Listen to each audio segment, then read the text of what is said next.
ini terkait ada selebritis yang kesandung narkoba kembali nih, dan itu menyangkut salah satu nama, yaitu Jonathan Fritzi.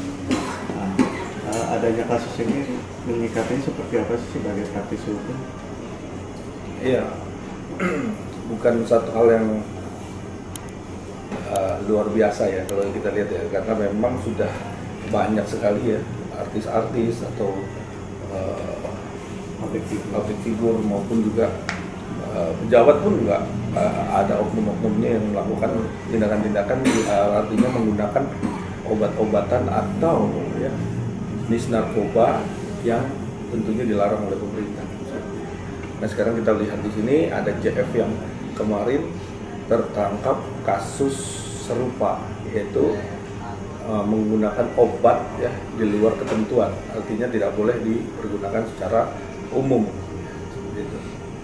Harusnya seperti apa sih ketika orang menggunakan obat-obatan yang dikategorikan terlarang, tapi sebenarnya bisa digunakan atau berdasarkan resep dari kedokteran? Jadi yang dinamakan obat keras itu kan ada peruntukannya. Jadi sesuai dengan ketentuan dokter, sesuai dengan resep, sesuai dengan aturan, di mana yang boleh menggunakan adalah orang yang membutuhkan, ya, membutuhkan terhadap apa yang sedang diderita daripada penyakitnya. Kalau kita lihat di sini, penggunaan ini kan jelas bahwa adanya satu efek samping daripada otimidate itu, dugaan obat keras yang sekarang ini menjadikan alat bukti. Ya, kalau kita lihat di sini kan bukan narkotika, bukan jenis narkotika. Memang yang menangkap, ya, yang menangkap di Polres Bandara, JF dan rekan-rekannya itu unit narkoba. Karena di dalam kalau dilihat di sini yang dijadikan alat bukti adalah obat-obatan yang jenisnya adalah otimidate, di mana obat-obatan itu berasal dari luar negeri sehingga diedarkanlah di Indonesia.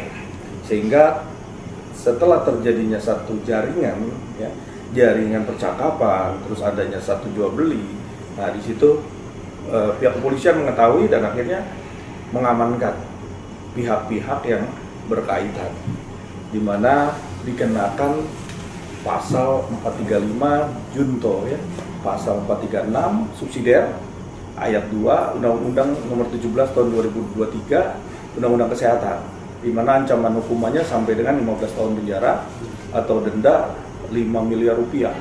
Nah nanti tinggal peran-peran daripada masing-masing yang ditahan, nanti kan dilihat nih apakah junto pasalnya memenuhi, sehingga ada pasal 55-nya. 55 itu ikut serta terhadap peran daripada masing-masing orang yang melakukan tindak pidana ini. Nah, saat ini kan yang bersangkutan sudah bukan dibebaskan ya, mungkin melakukan semacam kayak meminta sementara penahanannya ditunda gitu, karena alasan sakit. Apakah itu syarat-syarat yang bisa diajukan ketika seorang telah diduga atau menjadi status tersangka? Ancaman hukuman pidana maksimal 12 tahun penjara, walaupun itu dalam kategori masih dalam tahap proses penyidikan untuk bisa dikembangkan dan akhirnya menjadi tersangka di dalam kasus ini, tentunya biasanya harus ditahan. Tapi polisi mempunyai analisa dan pertimbangan terhadap seseorang yang dilakukan penangguhan penahanan berdasarkan apa? Berdasarkan adanya satu, dia punya penyakit, ya, atau mungkin dia sedang menyusui, ada hal-hal lain, penyakit kronis, atau mungkin dalam proses operasi yang sekarang lagi dijalani. Nah itu mungkin menjadi pertimbangan. Nanti bagaimana pihak kepolisian bisa memberikan jaminan kepada kepada pihak kejaksaan bahwa dia akan melakukan penangguhan penahanan. Karena dalam proses pengembangan tentunya ini jelas harusnya ditahan, di atas 5 tahun tuh wajib ditahan. Balik lagi ke soal obat-obatan keras tersebut. memang di Indonesia sendiri sudah ada aturan terkait yang jenis yang disebutkan tadi.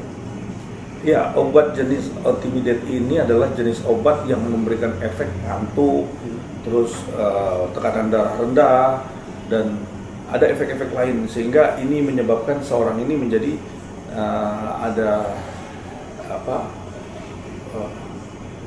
memberikan pengaruh ya, jadi orang ini lemah, dan nanti ada efek-efek lain lagi yang tentunya pasti ini jujur harus diatur.